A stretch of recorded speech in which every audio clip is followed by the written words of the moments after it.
कर्मदंड को भी काट सकता है। अभी तक जिस भी संत व महापुरुष से मिले, उन्होंने यही बताया कि पाप कर्म फल भोगने से ही समाप्त होगा। वो प्रभु कौन है जो पाप कर्म को काट देता है, वो काल के बंधन से छुड़वा देता है। उसका क्या नाम है, पूजा की विधि क्या है? कृपया अवश्य सुनिए जगत गुरु तत्वदर्शी संत रामपाल जी महाराज के अमृत वचन। तो परमात्मा के तत्व ज्ञान से अपरिचित और केवल एक ही हल्दी की गांठ पर पंसारी, वैज्ञानिक तो एक हल्दी की गांठ पर पंसारी बन बैठे हैं, लेकिन पंसारी की दुकान में बहुत सामान होता है और तभी वो दुकान चलती है। तो परमात्मा ने हर तरह की हर प्रकार का हमें जो दिया है, हम उस पर अनुसंधान करके केवल यही सोच बैठते हैं कि बस इतना ही है, नहीं। तो इसलिए हमने परमात्मा की क्रिया में अविश्वास नहीं होना चाहिए। जहां तक वैज्ञानिक बात करते हैं, वो अपने सीधा हीट एंड ट्रायल मेथड से वो भी ठीक बोल रहे हैं, वो गलत नहीं है, लेकिन वो परमात्मा को नकारा करते हैं, ये उनकी महामूर्खता है। बस इतनी सी कहना चाहते। अब उस परमात्मा की कृपा से दास को ये ज्ञान हुआ। अब उस परमेश्वर ने स्वयं ही अपना ज्ञान दिया। वो कैसे यहां आया? वो परमात्मा चारों युगों में आते हैं। सतयुग में सत्सुकृत नाम होता है, त्रेता में उनका मुनिंदर नाम, और द्वापर में करुणा में से, और इसमें कलयुग में वो कबीर नाम से आते हैं। जब वो द्वापर युग में आए थे, उस समय उनका एक शिष्य बना था सुदर्शन, सुपच। सुपच माने हरि, जिसको शेड्यूल कास्ट कहते हैं ऐसे। तो वो सुपच कहते हैं, शेड्यूल कास्ट। सुदर्शन उनका नाम था। तो उस समय वो वाल्मीकि जाति में उत्पन्न हुए थे सुदर्शन जी। और उस समय परमात्मा कबीर जी भी वहां ऐसे ही लीला करके प्रकट हुए थे। और उस समय वो सुदर्शन जी परमात्मा कबीर जी का शिष्य हो गया था। उसके माता पिता ने प्रभु की बात को नहीं स्वीकार किया था। तो सुदर्शन जी ने प्रार्थना की थी, प्रभु मेरे माता पिता बहुत ही अच्छी आत्मा के थे, हे मालिक एक अर्ज आपके दास की, यदि उनको कभी मनुष्य जीवन प्राप्त हो तो अपनी शरण में लेना। परमात्मा ने देखा था कि ये सुदर्शन माँ के माता पिता के मोह में, काल के जाल में फंसेगा, क्योंकि ये मोह भी एक काल की फांसी है। एक दूसरे के प्रति हमारा जो ममता बनी हुई, ये भी काल के फंसाने का एक और रस्सा है। परमात्मा ने सोचा और तो ये निर्मल हो गया, ज्ञान से भी परिचित होगा, लेकिन मोह वाली फांसी इसके अब भी है।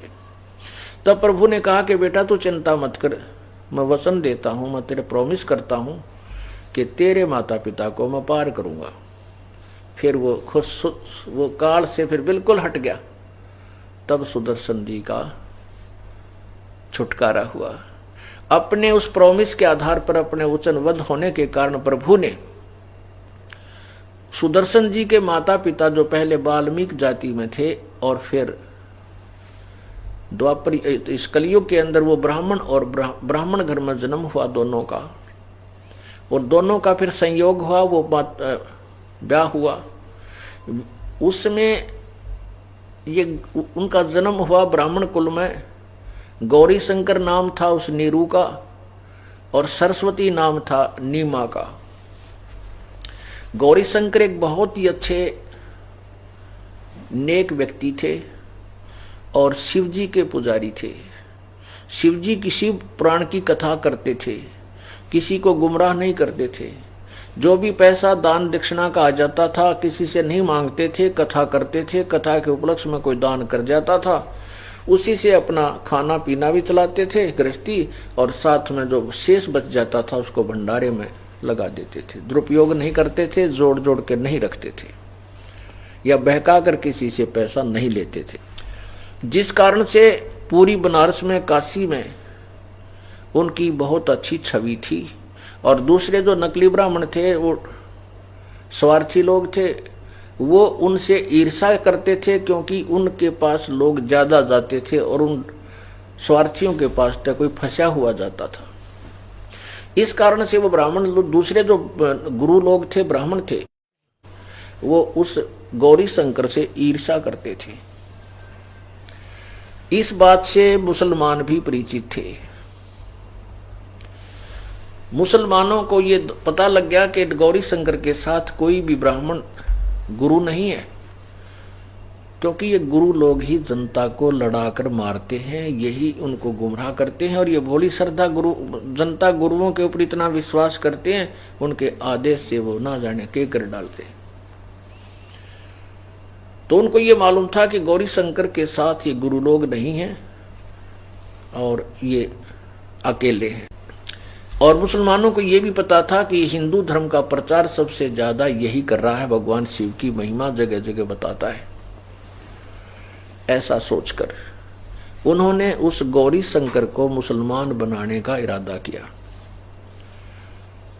उसके घर पे अपना पानी छिड़क दिया, उसके वस्त्रों पर छिड़क दिया, उसके मुंह में डाल दिया दोनुआ के, और आवाज लगा दी कि भाई ये गौरी शंकर मुसलमान बन गए हैं।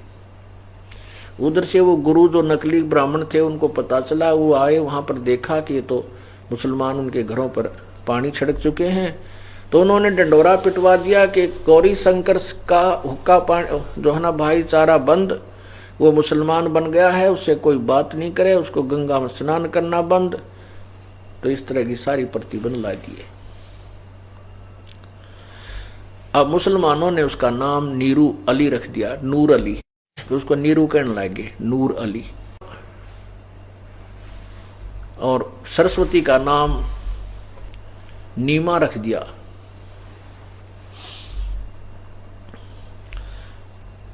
अब पहले वो पैसा जो आता था पूजा का, उससे अपना घर का निर्वाह चलाते थे, घर चलाते थे। अब वो पैसा आना बंद हो गया, क्योंकि अब वो हिंदू शास्त्रों को छू नहीं सकता, ऐसी प्रतिबंध लगा दी। तो उन्होंने सोचा कि क्या काम करें, कपड़ा बुनने का कार्य शुरू कर दिया, जिस कारण से वो जुलाहे, अब जैसा कर्म कोई करेगा तो उसी नाम से वो जो है ना प्रसिद्ध हो जाता है। तो उसको जुलाहा कहने लगे, वो जुलाहे नाम से प्रसिद्ध हो गया।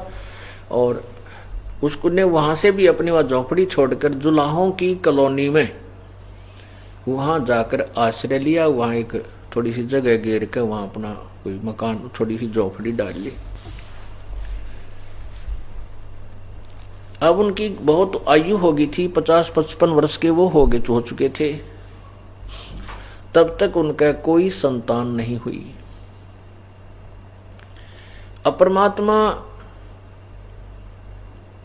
चाहते तो उनको संतान भी दे सकते थे, लेकिन उनको संतान क्यों नहीं दी? क्योंकि परमात्मा को मालूम है, एक लेवा एक देवा दूतम, कोई किसे का पिता न पूतम, ऋण संबंध जुड़ा एक ठाठा, अंत में सब बारा बाटा।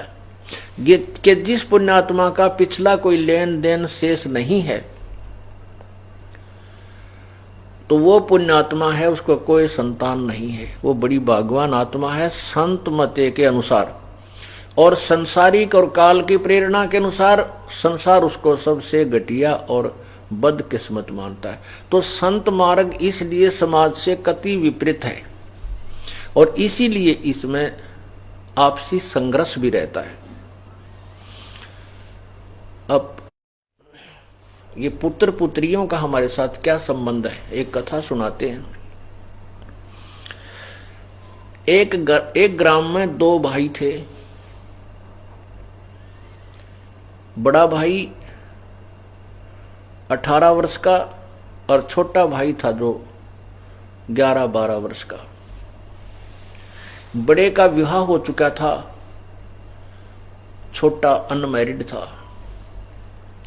उनके जमीन बहुत थी, जायदाद बहुत थी, संपत्ति अच्छी थी, 30-40 एकड़ जमीन थी। एक दिन बड़े भाई और उसकी पत्नी के मन में क्या हुआ कि वो छोटा भाई बीमार हो गया। बुखार आ गया, महीने 1.5 महीने, महीने 20 दिन वो बुखार ठीक ना होया, मोती जारा निकल आया, वो सूख के चारपाई पे पड़ा सा दिखे थोड़ा सा। वैसे मरने की हालत में नहीं था, कमजोर बहुत हो गया था। माता पिता थे नहीं, मृत्यु को प्राप्त हो चुके थे। तो उस भाई और उसकी पत्नी के मन में क्या दोष आ गया कि ये हमारे पैसे खर्च करवा रहा है, बीमार हो गया और ये मर जाता बढ़िया है, इसको मरवा दिया जाए। अब बीमारी का ही बहाना हो रहा है, लोग ने सोचेंगे बीमार था और सारी संपत्ति अपने को मिल जाए। कहते हैं लालच नीच नकीब है इन फौजा माही। दोनों की एक सलाह होगी। वहां एक वैद्य था, उस वैद्य से मिले जो उसका ट्रीटमेंट कर रहा था। उससे कहा कि तो हम आपको कुछ पैसे दे देंगे, इसको विष दे दे, ये मर जा। तो उसने भी अपने 500-400 रुपये कह दिए, 500 रुपये लूंगा, मैं दे दूंगा विष। वो 500 रुपये उस वैद्य ने लेकर उसको दवाई के रूप में विष दे दिया। वो लड़का मर गया। लड़का मर गया तो कोई बात नहीं, बात खत्म हुई, कोई चर्चा चली नहीं, भी बीमार था। उठा के कुल के लोगों ने अंतिम संस्कार कर दिया। अब वो सारी संपत्ति उनके पास होगी और 1 वर्ष के बाद उनका एक लड़का हो गया, जब तक कोई संतान नहीं थी। अब इकलौता पुत्र और कोई संतान हो ही नहीं। इकलौता पुत्र, उसको खूब खिलावें, बढ़िया आहार करें, करवावें हैं, तो गिने दिनों में वो कुछ ही समय में जवान हो गया। कहने का भाव यह है कि 12, 13, 14 साल का होते ही उसका ब्याह कर दिया। उस लड़के का, अपने बेटे का विवाह कर दिया। विवाह होते ही 6 महीने के बाद, विवाह के 6 महीने के बाद पश्चात वो लड़का बीमार हो गया।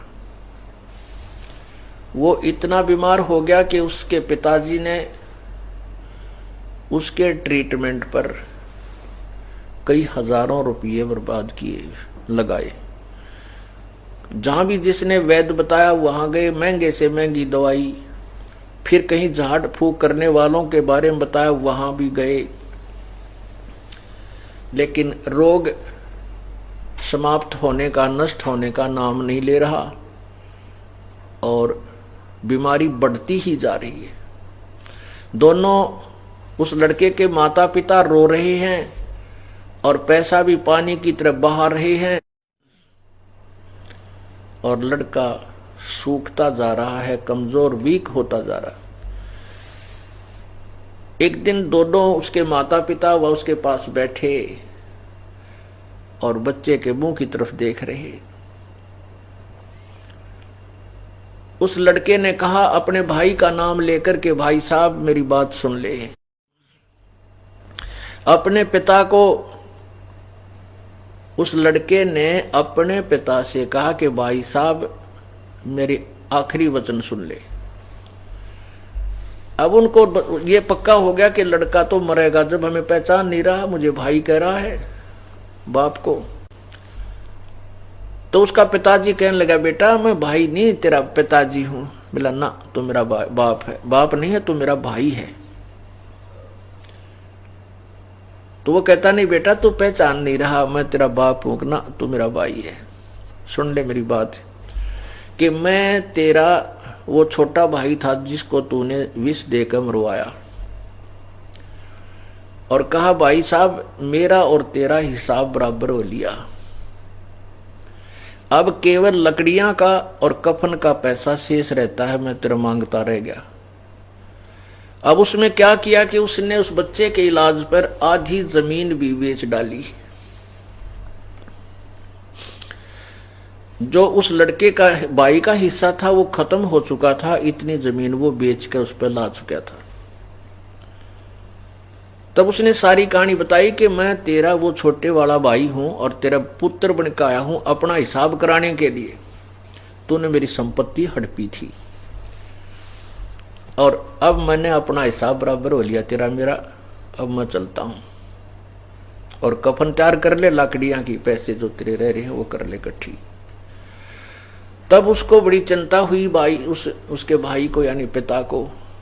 कहने लगा, भाई साहब एक बात और सुन ले, मेरी एक शंका का समाधान कर दे। ठीक है, हमने जो दुष्ट कर्म किया हमारा आगागी के जिसका बेटा मर जाए संसार में कुछ नहीं रहता, ऐसे काल की प्रेरणा का एक नियम है। भाई ठीक है, हमने तो दिशा कराया भाई, हमने भोग लिया, हमनी संतान मरेंगे, बोल कोई संतान होती नहीं, मैं 14-15 वर्ष हो गए तेरे बाद कोई संतान हमारा नहीं हुई, और हम तो मेरा तो कुल नष्ट भी हो गया, हमें तो सजा ठीक मिल गई कि हमने तेरे साथ विश्वासघात किया था। पर एक बात का जवाब दे दे, ये जो तेरी पत्नी है इसने के पाप कर दिया भी, जिद्दा जलाई जाएगी, क्योंकि उस समय सती प्रथा थी कि अब तू मरेगा और इसको चिता में फूका जाएगा तेरे साथ में, इसका के दोष है। तब उसने कहा कि वो वैद्य कहाँ है जिसने मुझे विष दिया था। उस लड़के ने पूछा कि वो वैद्य कहाँ है। उन्होंने बताया कि आपके 1-2 वर्ष के बाद वो मर गया था। तो उन्होंने कहा कि ये वही वैद्य है जो मेरी पत्नी रूप में है, ये अपनी करनी का फल पाएगा और चिता के अंदर मेरे साथ जलेगा। पुण्यात्माओं, ये सत्य कथाएं हैं। परमात्मा यही बताना चाहते हैं कि एक बेटा बीमार हो जाता है और लाखों रुपये बर्बाद करके मृत्यु को प्राप्त हो जाता, उसका हमने कभी किसी जन्म में खा रखा था, उसको ले रखा था, वो बराबर कर चला। एक लेवा एक देवा दूतम, कोई किसे का पिता न पूतम, ऋण संबंध जुड़ा एक ठाठा, अंत में सब बारा बाटा। पुण्यात्मा, ये घबराना नहीं कि ये पुत्र हो गए फिर तो हमारे ये लड़ यार आगे, बेटी होगी ये भी लेना आगे, कोई बात नहीं, ये तो है, इसमें कोई डाउट नहीं। लेकिन अब हम परमात्मा की पावर से जुड़ गए, इनका लेन देन वो भगवान आसानी से करवाओगा। और इन बच्चों को भी राम नाम मिल गया, आपको भी मिल गया। ये परमात्मा आपके सूली को सूल में कांटे में टालने लग जाएगा,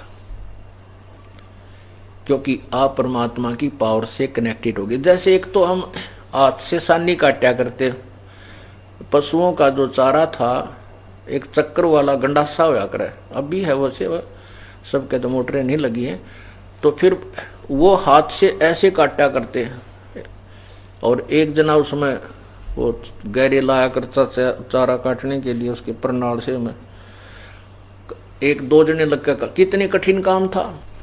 और फिर ये अब बिजली का कनेक्शन मिल गया, बटन दाब देते हैं और उठा कर वो चारा उसके डाल लगाते रहते, cut cut cut cut cut 1 घंटे के अंदर ढेर लगा देता है। यानी कितना आसान हो गया वो काम। पहले चाकी पीसा करते 1 घंटे तो मंडी रहती बुढ़िया, और कितना 2 किलो नहीं पिस के देता, और अब बटन दाब देते हैं बिजली की पावर से, कोई आटा 1 घंटे में ढेर सारा पीस कर रख देती है। तो ऐसे ही आपको परमात्मा की शक्ति यानी बिजली का कनेक्शन मिल गया। आप ये चिंतित ना होना, अब तो ये तो है, इसमें कोई शक नहीं, बेटा और बेटी हमारे पिछले संस्कार से जुड़े हैं, ये नो डाउट। अब हमने परमात्मा की शक्ति का सहयोग मिल गया है, ये आसानी से निमट जावांगे हम, हमें दुख ना होगा, कष्ट नहीं होगा।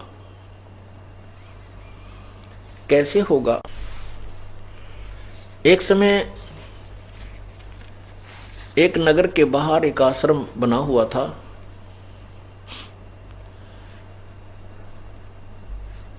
और उस आश्रम में एक संत आता था।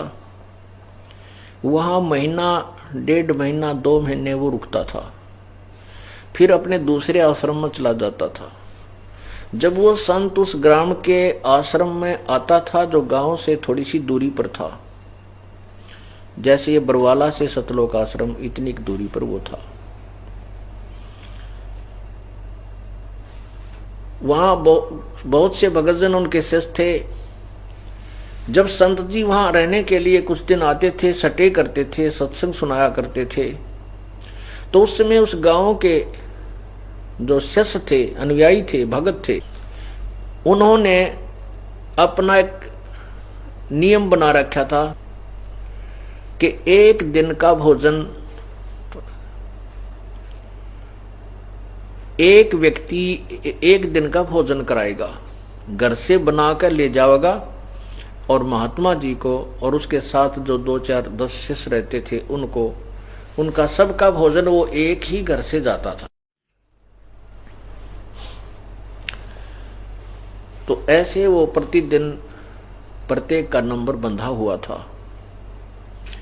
एक दिन एक भक्तमती बहन का नंबर था, और उस दिन उसका दूध फट गया। अब एक संत जी आते थे 6 महीने में, 1 वर्ष में, और उस दिन 1 दिन 2 दिन उनके वहां रहते हुए 1 या 2 दिन टर्न आती थी, 1 या 2 दिन टर्न आती थी। तो उसमें हर एक व्यक्ति, प्रत्येक श्रद्धालु बढ़िया से बढ़िया भोजन बनाकर, बढ़िया से बढ़िया भोजन बनाने की चेष्टा करता था। तो खीर का भोजन सबसे उत्तम समझते हैं, तो खीर जरूर अवश्य बना के ले जाया करते थे। तो उसने खीर बनानी थी, उधर से उसका दूध फट गया, तो बड़ी चिंतित हुई। उसके एक बिल्कुल ही साथ में एक पड़ोसन ग्वांडन थी, वो विधवा थी, उसका इकलौता पुत्र था। उस बहन जो शिष्या थी भगत संत की, उस भगतमती ने जाक सोचा कि इस पड़ोसन के दूध है, गाय दूध देती है या भैंस जो भी, और इससे दूध उधारा ले लेती हूं, इसको शाम को दे दूंगी। तो उसके पास गई कि बहन, कुशल मंगल पूछा। कुशल मंगल, क्योंकि किसी से कोई आइटम मांगने जाता है इंसान पहले भूमिका बनाता है।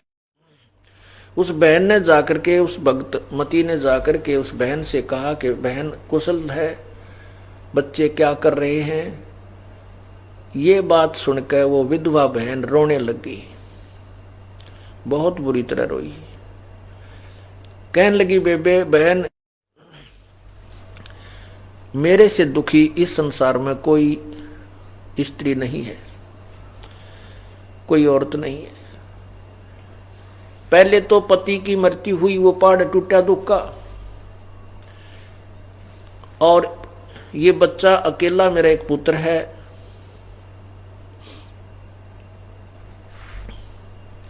तो मैंने ये सोचा था कि बच्चा भगवान ने एक बालक दे रखा है, इसको पाल पोस कर बड़ा कर दूंगी। इस उद्देश्य से मैंने दूसरी शादी भी नहीं कराई, और ना ही किसी कर्तव्य में मैं पीछे रही, यानी बच्चे को बहुत पिता वाला प्यार भी दिया मैंने। इसने जो भी मेरे से मांगा वो वस्तु जितनी संभव थी मैं इसको देती रही, और ये भी इसके कारण ये बिगड़ गया, जवान हो गया, अब घर से बाहर चला जाता है, मेरी एक बात नहीं मानता, ना बताइयो रात ने किस टाइम आकर पड़ा है, और क्यों कहती हूं तो जवान बेटा है, डर लगे कदे ऊक चूक ना कर जा, उल्टा बोलता है, कति कहे कि नहीं मानता, आज्ञा का पालन नहीं करता। सारी रात उसके दरवाजे की तरफ देखती रहती हूं, भगवान कोई ऊक चूक ना हो जा, और ये निकम्मा शराब पीने लग गया। न्यू कहकर वह बहुत रोई। उस सत्संग में जाने वाली बहन ने कहा कि बहन तू एक बात मान मेरी, हमारे साथ सत्संग में चला कर, यूं तो तू रो रो कर मर लेगी, या सारा दिन यह बात तेरे मन में घूमती रहती है, आप मेरे साथ सत्संग में चला कर। वहां जाने से संत के आशीर्वाद से और वहां भक्तों से मिलेगी, बहन बेटियों से मिलेगी, तेरा मन कुछ परिवर्तन आएगा। तो वो लड़की कहती है कि वो जो लड़की विधवा थी वो कहने लगी, बहन मैं नहीं जा सकती तुम्हारे साथ, क्योंकि तुम्हारे सिर पे धनी है, तुम्हारे पति जीवित हैं, तुम्हें दुनिया कुछ नहीं कहेगी, और मेरे पति है नहीं, और मैं आगे सत्संग में जाने लगी क्योंकि तुम रात्रि में भी जाते हो, तो जनता ना बने के जाने के मुंह बनावेगी, मेरा तो जीना आराम कर देंगी। तब उस बहन ने काफी समझाई कि वे देख मीराबाई थी, मीराबाई का पति मर गया था, फिर भी वो मंदिर में जाने से, अपनी पूजा से और मंदिर में जाने से रोकी नहीं। और यदि मीराबाई समाज ने देख के भक्ति ना करती तो आज ना जाने की कुतिया बनी फिर वो समाज से संघर्ष करके परमात्मा के मार्ग पर लगी रही, तो परमात्मा ने उसका सहयोग दिया। इसी प्रकार जो भक्त ईश्वर के मार्ग पर संघर्ष करता है उसके साथ भगवान रहेगा, अगर सच्चे दिल तो उसकी तरफ है, उसको बाधा नहीं आने देगा। ठीक है, थोड़ा बहुत संघर्ष जरूर हो जाता है। और कहा बहन, अगर तेरे घर में कोई उकचूक होगी, तेरे बेटे की उकचूक होगी, ये समाज कुछ नहीं देगा तुझे। अगर तू अपने बच्चे की भी रक्षा चाहती है, तेरे यहाँ रोने धोने से कुछ नहीं होगा, संत शरण में चल। और प्रभु की कृपा से कहते हैं, संत शरण में आने से आई टले बला, और जय मस्तक में सूड़ी होगा काटे में टल जा। तब तो वाने बोली, ना बेबे मेरे बस की बात नहीं, मैं नहीं कर सकती, तेरा शुक्रिया करती हूं आपका जो तो मुझे शिक्षा दे रही है, बाकी मैं नहीं जा सकती। उस बहन ने कहा, बहन मैं तेरे पास एक काम आई थी। तो वो बेटी जो विधवा थी वो कहने लगी, बोल बेबे बहन क्या काम है, मैं के काम आ सकूं हूं। कि आज ऐसे ऐसे मैंने गुरुदेव का भंडारा देना था और मेरा दूध फट गया, मुझे दूध उधारा दे दे, तेरा सवेरे दे दूंगी जितना ले जाऊंगी। अब उस बहन ने दूध निकाल के और खुट्टी का टांग रखा था पूरा का पूरा। उस लड़की ने आप देखा ना ताब देखा, न्यू का न्यू उठा कर वो दूध बाल्टी का सारा उसके पात्र में डाल दिया जो वो लेकर गई थी। तो वो बहन जो सत्संग में जाती थी उसने कहा कि बहन कुछ तो रख ले, कुछ तो रख ले, तू सारा डाल दिया। न्यू बोली, बहन मेरे जैसी पापात्मा औरतें कुछ कर नहीं सकती, हो सकता महापुरुषों के मुंह पड़े मेरा भी उद्धार हो जाएगा, आज नहीं रखती मैं इतना भी। वो सारा ही दे दिया। अब वो बहन जो सत्संग में जाती थी वो सोचने पर विवश होगी कि अगर मेरे भी कोई मांगने आ जा दूध, सारा तो मैं भी कौन दूं, थोड़ा बहुत दे दूं, 1-2 गिलास, 2-4 लोटे, 2-4 किलो, सारा नहीं दिया जा सकता। ये तो पुण्य आत्मा है, कुर्बान आत्मा है, ये तो सचमुच हंस है, परंतु ज्ञान बिना दुख पारी है। यह सोचती सोचती वह सत्संग में आएगी, सतगुरु के पास, वह संतों के पास चलेगी। क्योंकि परमात्मा कबीर जी जब आते हैं अपनी आत्माओं को कुछ भक्ति मार्ग पर लगाए रखने के लिए, वो ऐसे गुप्त आते हैं। वो ना तो अपना यथार्थ नाम बताते हैं, ना ठिकाना बताते हैं, और कहते हैं भाई मैं 6 महीने वहां, मैंने 200-400 किलोमीटर दूर बता दी, वहां मेरा आश्रम है, वहां रहता हूँ। फिर 500 और किलोमीटर दूर बताते, फिर वहां रहता हूँ। वह कौन जा, पहले पुराने समय में कोई कन्वेंस साधन थे कोई ना कोई ऐसा टेलीफोन सिस्टम था, पूछ पाछ लें कित के रहे संत। तो ऐसे परमात्मा कल्याण करते फिरा करते थे। तो वो बहन जो सत्संग में जाती थी जिसका दूध फट गया था, वो बहुत विचार करती करती और संत का वो भोजन बना के लेगी, और मन में न्यू रख जाए वो बहन सत्संग में आ जाए तो उसका तो उद्धार होया पड़ा है। घनी अच्छी आत्मा है, बहुत पुण्य आत्मा है। अब पुण्यात्माओं ऐसे पुण्य स्वरूप होता है। अब बहाना बना, उस पुण्यात्मा का भोजन परमात्मा तक पहुंचा, उसका अन्न यानी उसका दूध भगवान को भोग लगा, संत भक्तात्माओं ने भी खाया, उससे उसका पुण्य कर्म जुड़ गया परमात्मा से, उसका लिंक रस्सा बंध गया उसके गले में माले काला। उस ऐसे धीरे धीरे उस बहन ने सोचा, प्रेरणा दी परमात्मा ने, उस सत्संग में जाने वाली बहन ने सोचा कि आज इस बहन के पास फिर चलती हूं, वहां जावे 1 घंटा बैठ के माल्य की चर्चा सुनावे। धीरे धीरे 2-3 दिन के बाद उस बहन का मन परिवर्तन हो गया जो विधवा थी। तो उसने एक दिन स्वीकृति देती, बहन मुझे भी ले चल एक दिन सत्संग में। तो वो बहन उसको लेकर के सत्संग में गई, परमात्मा के वचन सुने, उसने तो नाम ले लिया, उपदेश ले लिया। अब उपदेश ले लिया तो फिर उसने कहा कि बहन एक दिन मैं भी भंडारा करना चाहती हूं, गुरुदेव का भोजन देना चाहती हूं, मेरा भी नंबर लगवा दे। अब वो नंबर उनके सबके फिक्स हो रहे थे और कोई देने को तैयार नहीं अपना नंबर। ना भाई मैं मुश्किल से 2 महीने में नंबर आया है और मैं नहीं दे सकती, हम नहीं दे सकते, हम भोजन करावांगे। तो उधर से उस बहन का दोबारा जब टर्न आई, वो कहने लगी बहन डट जा 2-4 दिन, अब के मेरा जो टर्न आएगा उसमें से एक समय का भोजन तू करवा देना।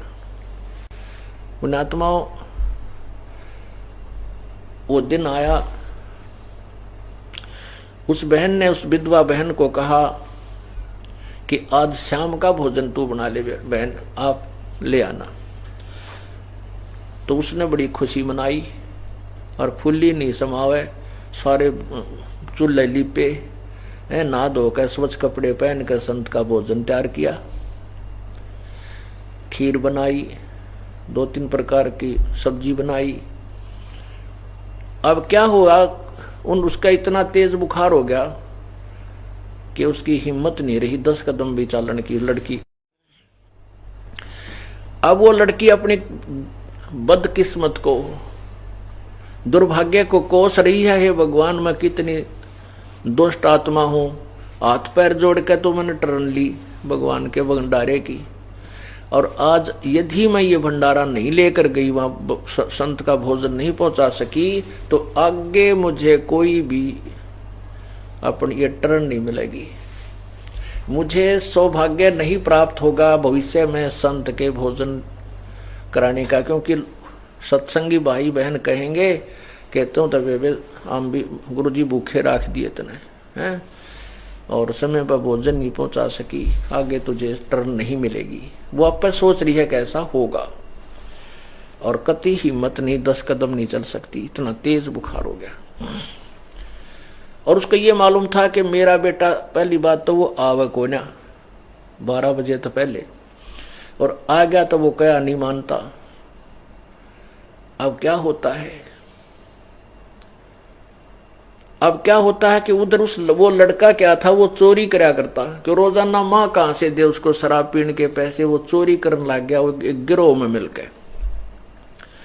तो उसके साथियों ने, चोरों ने स्कीम बनाई कि भी आज रात ने राजा के महल में चोरी करांगे, और राजा की रानियां के ना 9-9 लाख के हार है भाई, एक हार हाथ लग गया ना, ओहो बस मौज माच जाएगी, कोठी बनावांगे, न्यू कर लेंगे, शादी करावांगे।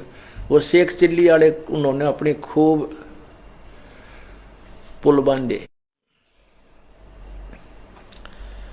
तो उन्होंने सकी अपना प्रोग्राम तय कर लिया कि रात ने 12 बजे वहां मंदिर में आ जाना, और वहां 12 बजे के बाद फिर चोरी करने इकट्ठे चलेंगे।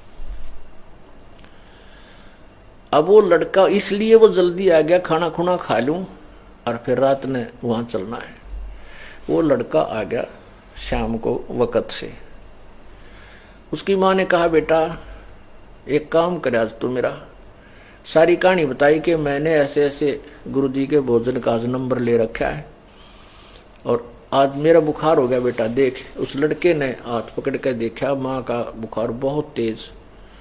कहा माता जी, माँ आपका तो बहुत तेज बुखार है, सचमुच आप तो आग की तवे की तरह गर्म हो, आप विश्राम कर लो। उसकी माता जी ने कहा ठीक से बेटा मैं विश्राम कर लूंगी, पर तू एक मेरा काम कर दे। आज मैंने गुरुदेव का भंडारे यानी भोजन के लिए समय मांग रखा है, यह भोजन तैयार कर दिया, पुत्र मैं जा नहीं सकती, मेरा चला नहीं जाता, आप ये भोजन उस आश्रम में दिया पहुंचा दो। अब वो लड़के ने सोचा 7 बज गए, 7 शाम के 7:30 बज रहे, गर्मियों के दिन थे, 7:30-8, और जाऊंगा वहां मन मानो 1 घंटा लग गए, 2 घंटे लग जा, और कहीं ऐसा ना हो कि मैं उस चोरी वाले गिरोह में, चोरी वाले जो रात्रि के प्रोग्राम तय जो है ना वंचित ना रह जाऊं। इस बात से वो कहने लगा मैं ना जाता।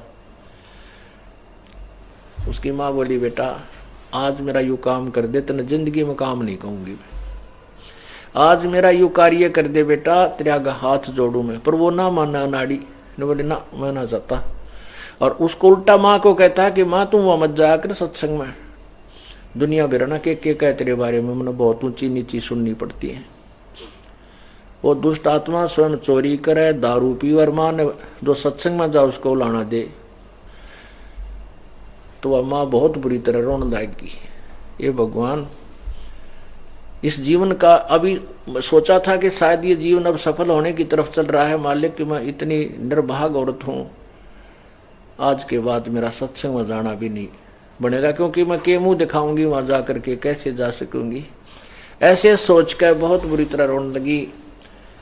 तो लड़के ने फिर दया आ गई कि माँ तो बहुत बुरी तरह रो रही है, हिसाब लाया जल्दी जल्दी जाकर दे आऊंगा, 2 घंटे लग जाएंगे, गणे गणे 8 बजे हैं, 10 बजे तक आ लूंगा। तो कहने लगा ला माँ दे, क्यों रोए है, मत रो, मैं पहुंचा देता हूं आपका ये भोजन। उन्हें बांध कर दर रखा था, वो पकड़ा दिया, अगले बेटा तेरा बुलाओ ले जाए इसने। तो वो संत के वहां आश्रम में पहुंचा, और उससे पहले वो बहन जाती थी ना, गुरुजी का आगे का प्रार्थना करा करती है, हे गुरुदेव, हे महाराज जी, मेरे बेटे ने शरण में ले लो। सो संत कहा करते, गुरुजी परमात्मा कहते थे बेटा आप लगी रहो, आपके लगे रहने से जब पुनः प्रवेश होंगे आपके घर में, बच्चे की बुद्धि भी भगवान बदल देगा। तो वह लड़की इसी उद्देश्य से बार बार प्रार्थना करती थी, प्रतिदिन एक ही रटला रखी थी। अब उस दिन देखा कि वो ही लड़का उसी बहन का, रामो का, और रोटी खाना लेकर आया है। तो वहां सेवा करदार और बहन बेटी जो जाते थे भक्त, उन्होंने गुरुदेव से कहा गुरुजी आज तो वो रामो वाला लड़का आ गया, आपने बड़ी दया करी। हे परमात्मा, बेचारी बहुत दुखी थी, गढ़ा निकम्मा बालक था, बिगड़ रहा था, कति शराब पीवे और माँ का क्या नहीं मानना था, आज तो आपकी रजा होगी, ये आपका भोजन लेकर आया है। तो महात्मा ने सोचा वे भगवान तले सुनता ही है कभी ना कभी, जो सच्चे दिल से पुकार करता। अब उन्होंने पूछा भाई महाराज जी कहाँ हैं? वो भगत कहने लगे भाई बैठ जा, स्नान करने गए हुए हैं, अब स्नान करके आवेंगे फिर भोजन करेंगे। अब संत जी स्नान करके आए, आसन पर बैठ गए, वो जहां भोजन करते थे। तो वो लड़का भी बोला ले महाराज जी भोजन खा ले। उस जो भगत थे उन्होंने उस लेकर उस लड़के से थाली में मालिक संत के सामने परोस दिया। संत जी ने सोचा वह बेटी बहुत दुखी है, इस बच्चे ते थोड़ी सी देर इस बालक ने समझा दूं, इसको कुछ ज्ञान दे दूं, बस ये तो रुकेगा नहीं, क्योंकि इसकी जल्दी जाने की नीयत है। तो संत जी भोजन आगे रखा हुआ है और उसको उपदेश देने लगते हैं, बेटा माता पिता की आज्ञा का पालन करना चाहिए, और ऐसी मां नहीं मिलेगी जो बच्चे को भगत बनावे। और बेटा शराब पीना बहुत पाप है, शराब में ये अवगुण होते हैं, ऐसा होता है भगवान की भक्ति ना करने से इतने कष्ट आते हैं। वो लड़का कहता बाबा जी रोटी खा ले जल्दी, मैं तेरा प्रवचन सुनना आया, मैं तो मेरी माँ दुखी हो रही थी इसलिए तेरा ये टिकड़े लेकर आया हूँ, खा ले जल्दी, मेरे बर्तन दे और जाऊं। वो इतना अनाड़ी था। तो वो संत जी मन मन में सोचते हैं भाई वाली बेटी ठीक करो, वही तो कति दुष्ट आत्मा है, इसका तो 1% भी ना शर्म ना लिहाज, बड़े छोटे की भी कोई ना।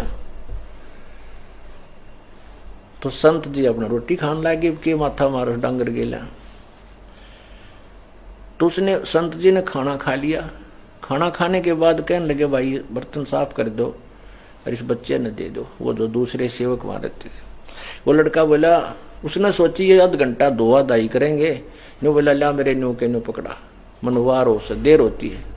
वो यूं के यूं उठा के जूठे साचे बर्तन बांध कर बस स्पीड तक चल पड़ा। क्यों उसने तो रात के 12 बजे दिखे थे, वो रानिया के हार दिखे थे नालायक ने। तो वो बहुत जल्दी जल्दी चला आ रहा था। रास्ते में उसके पैर में कांटा लग गया, अच्छी लंबी बबूल की का कांटा, यानी वो सूल चल गई पैर के अंदर, घुस गई, पूरी टूट गई अंदर। अब इतना दरपीड़ा होने लगी उसके कि एक पैर से वो लंग करने लग गया, और धीरे धीरे पैर टेकता हुआ एक पैर का एक हिस्सा लंग करने वाले पैर का किते किते टेक के वो चल रहा है। जब वो माँ अपने घर पर पहुंचा तो वो बर्तन जाकर पटक कर मारे और माँ को खरी खोटी सुनाने लगा। वो नालायक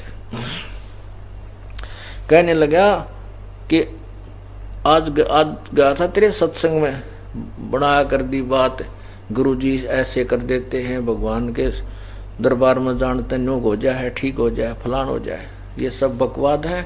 और आज मेरे पैर में कांटा लग गया, वहां गया था, आज पाछा मुंह भी ना करूं तेरे सत्संग का, ना चाहे भूखा मरो तेरा गुरुजी है। आज मेरा पैर में कांटा लग गया, मेरा चला भी ना जाता।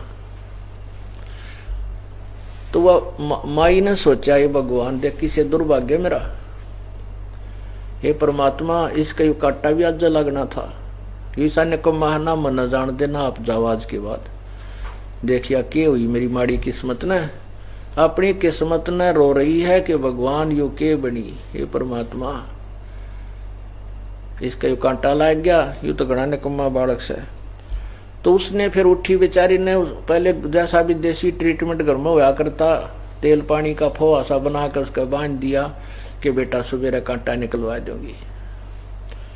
अब दोनों माँ बेटा अब वो जा नहीं सका चोरी करने के लिए कि उस पर चला जाना, भाग्या जाना, वो नहीं जा सका और सारी रात इधर उधर बकवाद करता रहा, माँ ने खड़ी खोटी सुनाता रहा। क्यों, उसको तो माया दिखा थी चोरी वाली।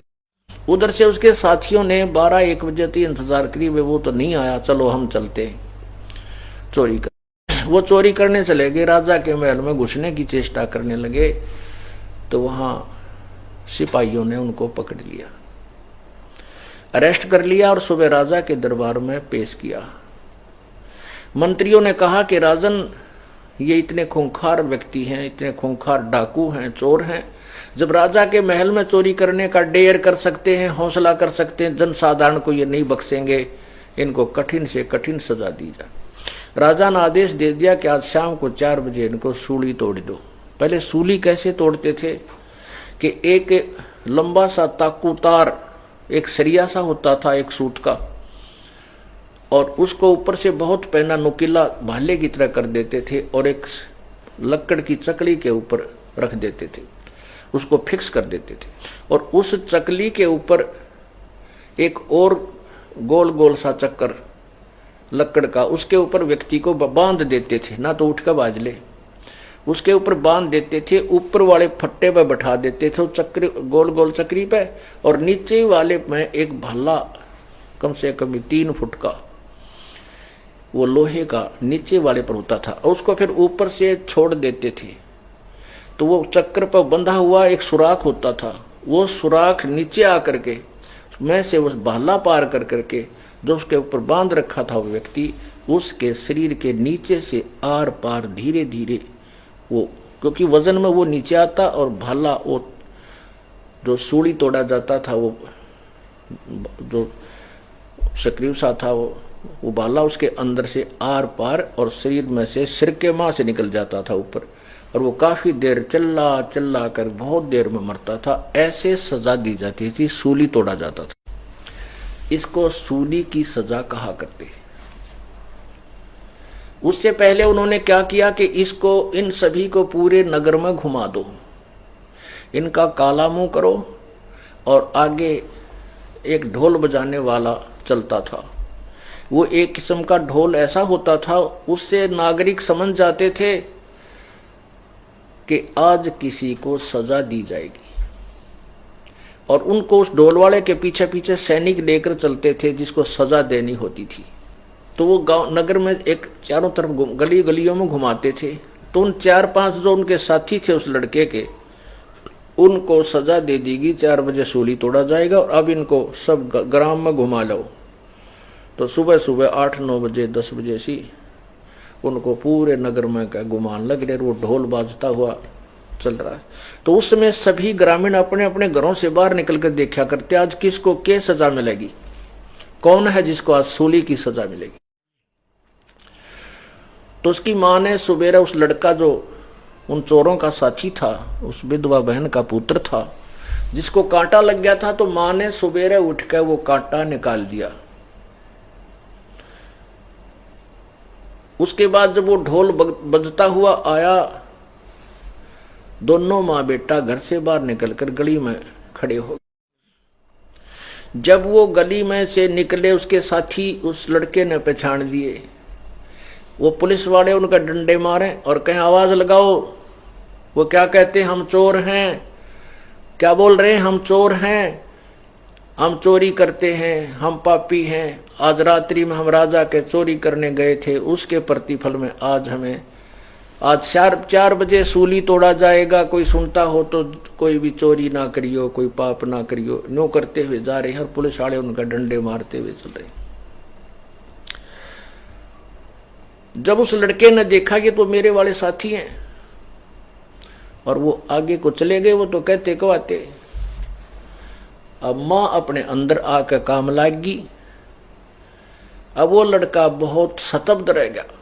वो तेरा गजब हुई, आज तो तू भी सूली टूट जाता, आज तेरी मृत्यु थी। यदि तू ये तेरा कांटा ना लगता तो आज तेरी भी मृत्यु थी।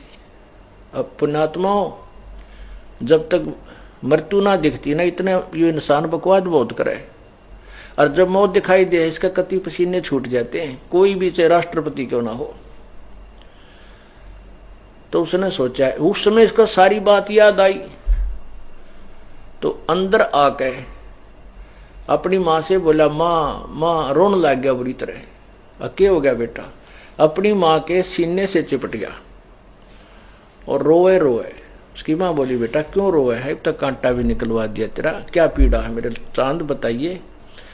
ने बोला, मां बुलाओ तेरे गुरुजी का और बुलाओ तेरे सत्संग का, उसका भोजन लेकर गया तेरे संत का।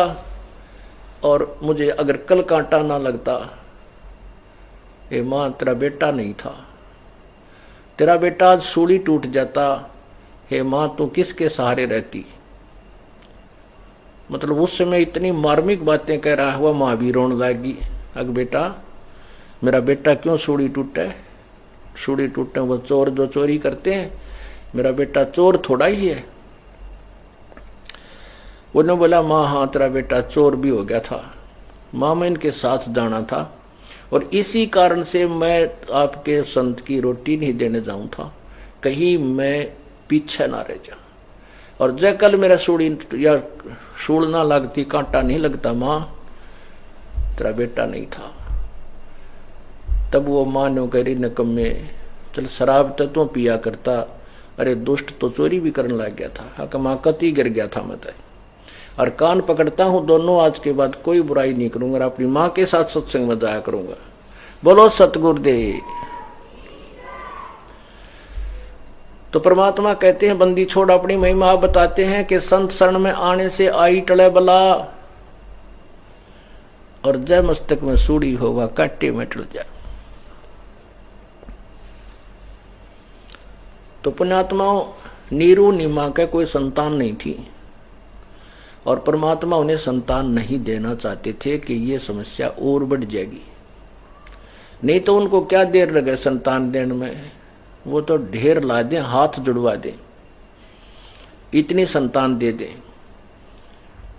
तो परमात्मा ने उनको संतान नहीं दी, स्वयं ही संतान रूप में वहां लहर तारा तालाब में कमल के फूल पर प्रकट हो गए, एक नवजात शिशु का रूप धारण करके।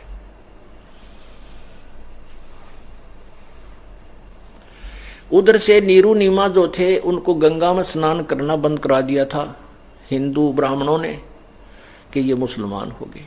उधर जो लहर तारा जो तालाब था वो गंगा के जल से, गंगा की पटड़ी जैसे पशु पानी पूनी पीने जाते थे, वो कटा हुआ घाट बन जाता था, वो पटड़ी कट जाती थी। उस पर से जब तेज अच्छी वर्षा के दिनों में खूब बरका चलती थी गंगा, तो ऊपर के उछल उछल कर वो एक सरोवर का रूप धारण कर लेता था। वो तालाब भर जाता था। उसको लहर तारा तालाब बोलते थे। जो लहरों के द्वारा उछल उछल के पानी भर जाता था और तारा उस स्थान का नाम था। लहर तारा तालाब का नाम प्रसिद्ध था हो गया। तो नीरू नीमा भले ही मुसलमान बना दिए गए थे, 5 वक्त वो जैसे भी ऐसे करते थे, तो वो भगवान शिव को नहीं भूल पाए थे, क्योंकि उन कई वर्षों से भगवान शिव की साधना में वो लीन थे। तो वो क्या करते थे कि सुबह उठकर स्नान करने के लिए उस लहर तारा तालाब में जाते थे, जहां गंगा का जल ही निर्मल जल वहां एकत्रित होता था। प्रतिदिन की तरह वो उस दिन भी, किस दिन, ज्येष्ठ सुदी पूर्णमासी, ज्येष्ठ मास की पूर्णमासी और संवत 1455 सन 1398 वो वहां वो जा रहे थे स्नान करने के लिए सुबह सुबह ब्रह्म मुहूर्त में। ब्रह्म मुहूर्त का अर्थ होता है सूर्य अस्त होने से, सूर्य उदय होने से 1.5 घंटा पूर्व का समय ब्रह्म मुहूर्त कहलाता है। तो सुबह उठकर स्नान करने के लिए प्रस्थान किया और उनकी झोपड़ी से लहर तारा तालाब लगभग 4 किलोमीटर की दूरी पर था।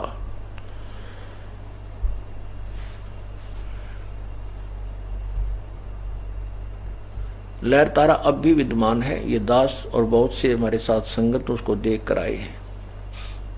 वहां पर आश्रम भी बना रखे हैं कबीरपंथी संतों ने। वहां यादगार भी बना रखी है भगवान की कि यहां पर ऐसे ऐसे प्रकट हुए थे। तो रास्ते में नीमा, नीरू की पत्नी, अपने रो रही है। एक प्रेरणा है उसके मन में, कते करे करावे साइया मन में लहर उठा, दादू सिर जीव का वो आप बगल हो जा। तो नीमा के मन में प्रेरणा हुई, रोन लगी चलती चलती, ऐसे उमंग सी उठी और अपने शिवजी भगवान से कहती है, ए भगवान शिवजी, ए भोलेनाथ, अपनी बेटी को एक लाल दे दो। आपके घर में क्या बच्चों की कमी है? आप तो जो चाहो सो कर सकते हो, आप समर्थ हो, देवों के देव हो, महादेव हो। ऐसे कहकर वह बहुत फूट फूट कर रो रही थी। अब नीरू ने कहा कि नीमा, हमारे भाग्य में संतान नहीं है, अगर होती तो भगवान पहले ही दे देते, और तू रोवा मत, संतान हमारे भाग्य में है नहीं, और रो रो के तेरी आंखें खराब हो जाएंगी, हमारा कोई उंगली पकड़ने वाला भी नहीं है, तो मत रोया करे। ऐसे बातें करते कराते वो लहर तारा तालाब पर पहुंच गए। उससे पहले क्या किया कि एक रामानंद जी महापुरुष, ऋषि महर्षि रामानंद जी ब्राह्मण, उस काशी के अंदर बहुत प्रसिद्ध हो गए थे। उन्होंने अपने अलग से एक संस्था तैयार की थी और वो कहते थे कि मैं वेदों और गीता के अनुसार साधना बताता हूं और साधना मत करो। ऐसे उसने एक बहुत बड़ी संस्था, यानी बहुत बड़े चेले बना रखे थे जो प्रचार किया करते ऋषि। एक उन्हीं में से 1400 ऋषि शिष्य बना रखे थे जो प्रचार किया करते थे रामानंद जी की थ्योरी का, सिद्धांत का। वेदों और गीता और पुराणों को वो सत्य मानते थे। एक अष्टानंद नाम के ऋषि थे जो उनके शिष्य थे रामानंद जी के। वो प्रतिदिन उसी लहर तारा तालाब पर उस स्वच्छ जल में स्नान करके उस एकांत स्थान पर कुछ देर वो साधना किया करते थे। प्रतिदिन की तरह वो भी उस दिन वहां गए हुए थे। कौन? अष्टानंद। अष्टानंद जी ने स्नान किया। स्नान करके अपना एक आसन बिछाकर चद्दर सी घास के ऊपर, जेठ का महीना, ज्येष्ठ मास, सुबह सुबह बहुत सुहानी सी लहर और तालाब के पास तो एक विशेष ठंडक सी होती है, वहां बैठ करके वो अपनी साधना करने लगा।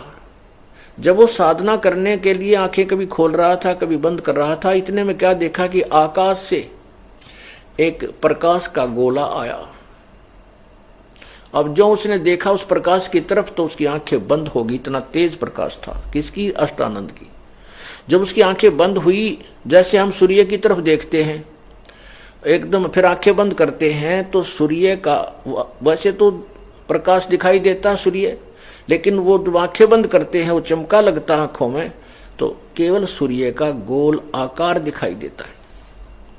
ऐसे जब उसने वो प्रकाश का देखा, प्रकाश को नहीं देख सका, उसने गोला सा नजर आया, आंखें बंद की, होगी उसकी आंखें बंद।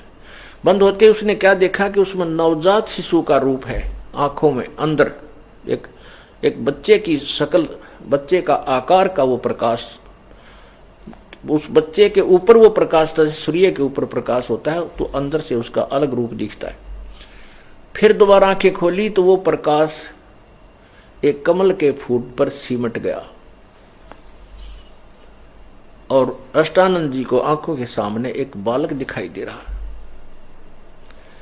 अब उसको वो लहर तारा तालाब के ऊपर बालक नहीं दिख रहा, उसने तो चमकिया जो उस परमात्मा के शरीर पर जो तेज था, उस तेज से उसकी आंखें चुंधी आ गई, बंद होगी। बंद होते ही बच्चे का आकार उसको अपनी आंखों में नजर आ रहा था। तो उसने सोचा ये क्या चमत्कार हुआ, मेरी भक्ति का चमत्कार है या कोई मेरी भ्रमणा है। उसने साधना भी त्याग दी कि गुरु जी से पूछता हूं आज जाकर के ये क्या कहानी है। वो तो आ गया रामानंद जी के पास। रामानंद जी से पूछा कि हे गुरुदेव, आज मैंने ऐसे ऐसे साधना समय में एक प्रकाश देखा, उस प्रकाश को जो मेरी आंखें नहीं सहन कर सकी तो उसमें एक बालक रूप दिखाई दिया जो मैंने आंखें बंद की, और फिर वो प्रकाश लहर तारा तालाब के पता नहीं किस कोने में खत्म सा होता दिखा मुझे। हे गुरुदेव, ये मेरी भक्ति की कोई उपलब्धि है या मेरी कोई भ्रमणा भटकना है, ये मेरा कोई भ्रम है। रामानंद जी ने कहा कि ये न तो तेरी उपलब्धि कोई भक्ति की है न तेरा भ्रम है। ये ऐसा क्यों होता है कि जब ऊपर के लोकों से कोई अवतार उत्पन्न होते प्रकट होते हैं उस समय ये ऐसा करिश्मा होता है, ऐसे लक्षण तब होते हैं। और कोई ऊपर के लोक से कोई अवतार, कोई अच्छा परम सिद्ध पुरुष आया है और किसी माँ के पेट में गर्भ में वो वास करेगा और उत्पन्न होगा, अपनी कोई भक्ति साधना सिद्धि लेकर आया है या कुछ काम करेगा।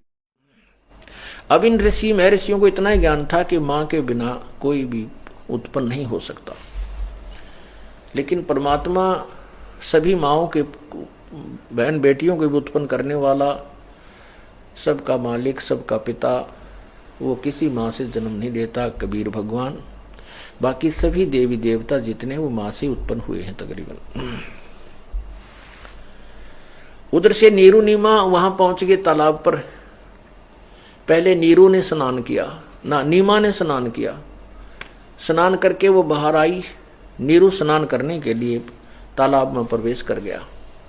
नीमा ने फिर थोड़ी देर के बाद क्या हुआ कि अपना जो कपड़ा शरीर पर लपेट कर वो स्नान किया था उसको धोने के लिए वो पुनः जब उस तालाब के सरोवर के किनारे पर गई, तब तक ये रोशनी भी सूर्य की कुछ होने लगी थी, यानी प्रकाश सा होने लग गया था। और सुबह का प्रकाश शीघ्र हो जाता है। जब वो स्नान करके आई तब तक तो इतना अंधेरा सा था। जब वो दोबारा 10-20 मिनट में कपड़ा धोने के लिए वापस गई और नीरू अपने हाथ से पानी छड़क छड़क कर नहा रहा था और इतने पानी में सरोवर में प्रवेश था, यानी छाती तक पानी में प्रवेश था लगभग। और ऐसे स्नान कर रहा था, डूबकी गोते लगा कर ऊपर आ रहा था। अब नीमा उस कपड़े को धोने के लिए पुनर्किनारे पर पहुंची तो सामने क्या देखा कि परमात्मा ने नवजात शिशु रूप बना रखा था। एक पैर के अंगूठे को मुख में देकर चूस रहे थे और दूसरे को ऐसे हिला रहे थे पैर को। अब नीमा ने वो हिलता हुआ पैर देखा तो जाना कि कोई सर्प है और ये ऐसे करता हुआ अपने फन को हिला रहा है और कहीं मेरे पति को ना डस ले। इस दृष्टिकोण से, इस डर से उसने ध्यान से देखा तो क्या देखती है कि वो सर्प नहीं है, वो तो एक नवजात शिशु कमल के फूल पर लेटा हुआ है। अब नीमा ने जोर जोर से कहा कि देखियो जी, देखियो जी, देखना भगत जी, सामने कमल के फूल पर बच्चा है, उसको उठाइयो, बालक को उठाना, बालक को, डूबेगा डूबेगा। अब नीरू ने सोचा या नीमा तो कति बावड़ी होगी बच्चे के मुंह में। अब वो ऐसे स्नान करता करता कहता है, नीमा तेरे को मैंने बहुत बार कहा है तू पागल हो चुकी है, तुझे अब जल में भी बच्चे दिखने लगे, अब तुझे सरोवर में भी बालक दिखाई देने लगे, तू दिखा मेंटल होएगी। वो कहती है नहीं जी मैं सच कहती हूँ, देखो देखो देखो वो सामने बच्चा डूब गया। अब उसने सोचा भी इसकी आवाज में बहुत कसक है, देखते लो या कहाँ बच्चा बता रही है।